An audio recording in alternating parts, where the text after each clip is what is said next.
जी हाँ जी बच्चों, आवाज आ रही है?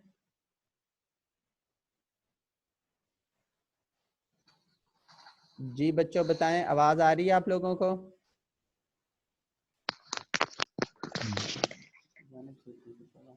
जी बेटा, आवाज आ रही है ज़ैनब?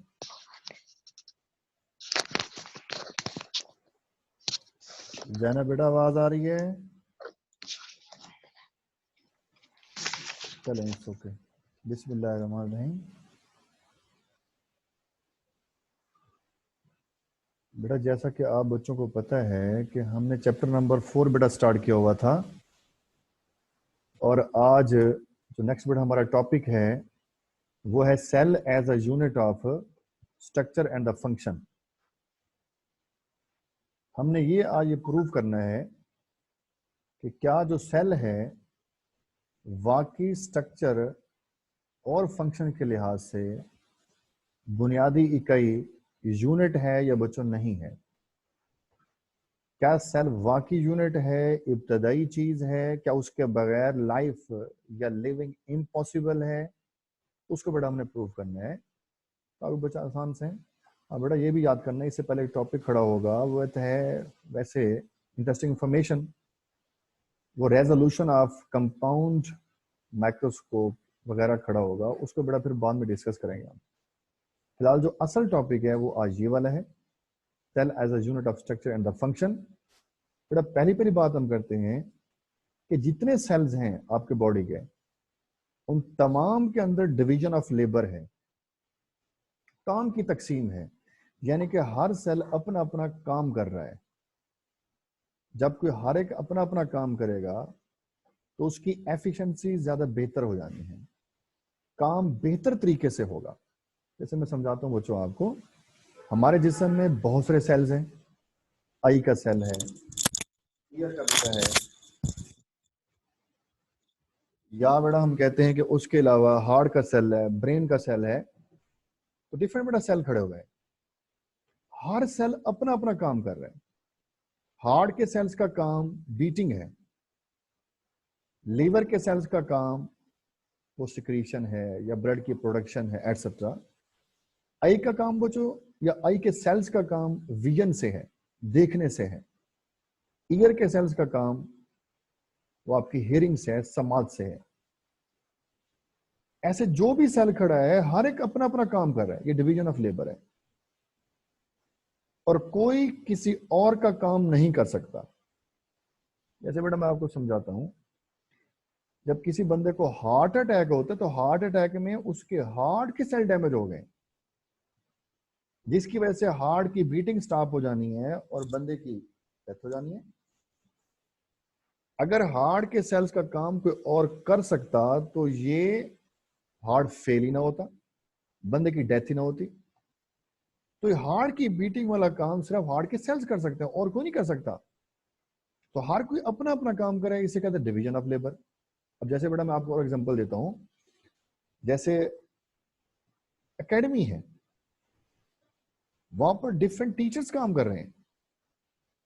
केमिस्ट्री का टीचर है, फिजिक्स का है, बायो है, उर्दू है, इंग्लिश है, हर एक ने अपना अपना काम करना है, ये डिवीजन ऑफ लेबर है। अच्छा, एडमिनिस्ट्रेशन अलहदा है, प्रिंसिपल अलहदा है, पीएन अलहदा है, कंप्यूटर ऑपरेटर अलहदा है, तो हर कोई अपना अपना काम कर रहा है, ये डिवीजन ऑफ लेबर है। तो जब डिवीजन ऑफ लेबर होगी तो उस वर्क की, काम की एफिशिएंसी वो ज्यादा बेहतर हो जानी है। तो इस तरह बड़ा हम कहते हैं जो सेल्स हैं हमारे जिस्म में, उनमें डिवीजन ऑफ लेबर है, हर कोई अपना अपना काम कर रहा है। फिर आगे बेटा हम कहते हैं division of labour also found at organelles level. सबसे बेसिक लेवल ऑर्गेनेल्स का लेवल है। ऑर्गेनेल्स को अगर हम देखते हैं तो वो भी अपना अपना काम कर रहे हैं। जैसे बेटा मैं कहता हूँ माइटोकॉन्ड्रिया है, vacuole, nucleus, ribosomes, Golgi, endoplasm reticulum, different organelles है। तो हर एक का अपना अपना काम है। बेटा माइटोकॉन्ड्रिया को आपने पढ़ा होगा, उसका काम है एनर्जी प्रोडक्शन। वैक्यूल का काम है कि एक्स्ट्रा मटेरियल को अपने अंदर स्टोर करना। Nucleus is the control house है आपके सेल का। और राइबोसोम्स का काम बेटा प्रोटीन सिंथेसिस। गोया हर ऑर्गेनेल भी अपना अपना काम कर रहा है, इसमें भी डिवीजन ऑफ लेबर है। फिर बेटा सेल का भी हमने जिक्र किया था कि different cells performing their different specific functions. Different cell है लेकिन हर एक अपना अपना काम करेगा, कोई किसी और का काम नहीं कर सकता। तो सेल लेवल पर भी डिवीजन ऑफ लेबर है।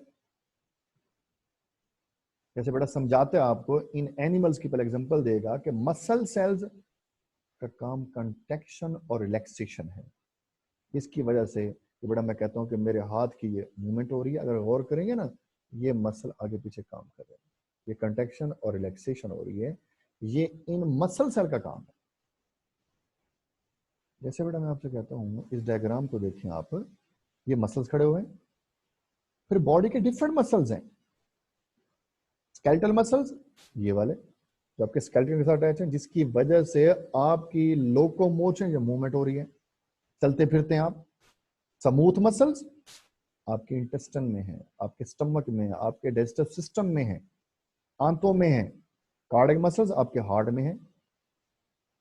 देखा ना, ये डिफरेंट मसल्स आ गए और हर मसल का फिर अपना अपना काम भी आ गया। तो उसने आपको समझाया कि जहां भी मसल खड़ा होगा उसका बड़ा काम क्या है, वो कंट्रैक्शन और रिलैक्सेशन। फिर बड़ा पीछे हम चलते हैं, नर्व सेल का जिक्र उसने किया।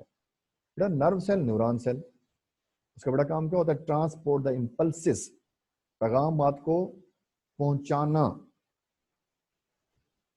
जैसे बेटा मैं कहता हूं, आप लेक्चर सुन रहे हैं, देख भी रहे हैं, ऑनलाइन क्लास बेटा हो रही है, तो पहले वो पैगाम आपकी आई के जरिए आपके ब्रेन तक जाएगा। आप सुन भी साथ रहे हैं, फिर यहां से पैगाम आपके ब्रेन की तरफ भी जा रहा है। आप सुन भी रहे हैं और देख भी रहे हैं, दोनों काम बेटा हो रहे हैं। ये कौन पैगाम लेकर जा रहा है, आपके न्यूरॉन सेल लेकर जा रहे हैं। फिर आपको समझ आती है कि मैंने क्या सुना और क्या देखा। ये काम भी आपके न्यूरॉन सेल की वजह से हो रहा है। तो बड़ा न्यूरॉन सेल का काम ट्रांसपोर्ट द इंपल्सेस है, और ये काम एक सेकंड के 1000वें हिस्से में होता है कि जो आप देख या सुन रहे हैं फट आपको समझ आनी है। ये नहीं है कि आज मैं बोलूं और कल जाकर आपको समझ आए, नहीं नहीं नहीं, ये न्यूरॉन सेल ऐसा करता है और सेकंड के 1000वें हिस्से में काम होता है।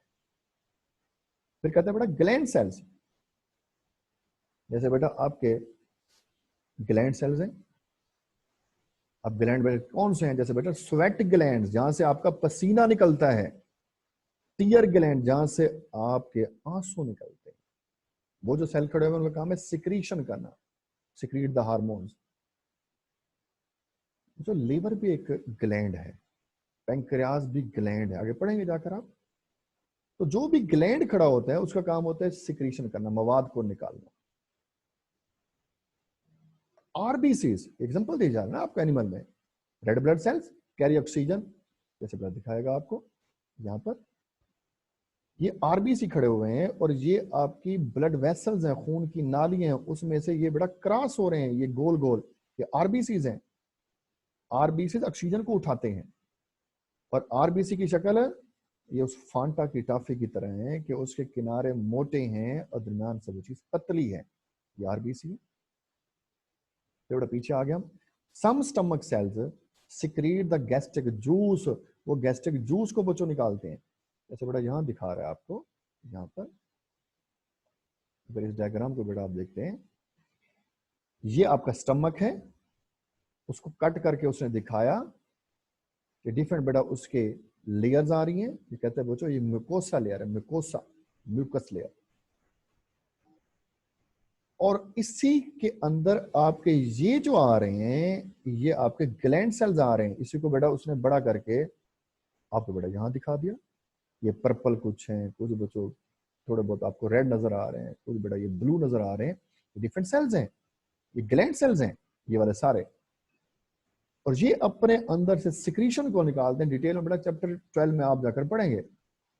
और इनकी सिक्रीशन जब इकट्ठी होती है, या इकट्ठी होगी या बच्चों स्टमक से ऐसे बाहर निकलती है उस कैविटी के अंदर, वो गैस्ट्रिक जूस कहलाता है। तो उसने क्या पढ़ा, some stomach cells not all the cells, बाकी सेल भी पड़े हुए हैं ये वाले, ये नहीं, कुछ का जिक्र किया उसने। बेटा नाम वगैरह आप आगे चलकर पढ़ा, फिलहाल बस सिर्फ ये तैयार करो